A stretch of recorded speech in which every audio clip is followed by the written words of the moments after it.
And we're back to learning Gimp, and this time I'm going to show you how to simulate a chroma effect. Let me copy our original photo, I'll rename it and I'll make sure that it's active in the layers menu.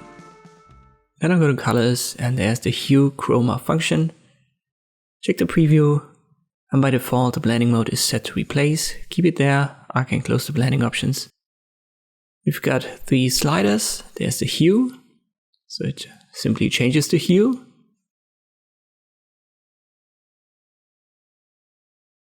The lightness, it makes it darker or lighter, so it's self-explanatory, but in the middle we've got the chroma. You don't want to go too high or you'll get this effect, and if you go too low it's going to get desaturated. So for this photo around like 20 to 30 is a fine value, but you have to adjust it depending on the photo that you've got.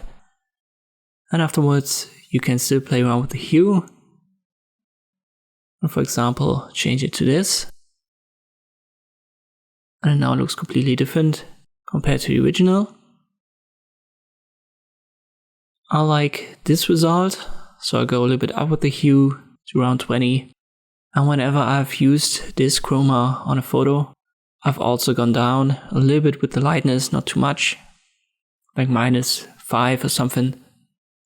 And here you can see the end result compared to the original. So it's an easy effect that you can quickly do, and it works with every photo. You'll just have to take care of the chroma and don't go too high or too low.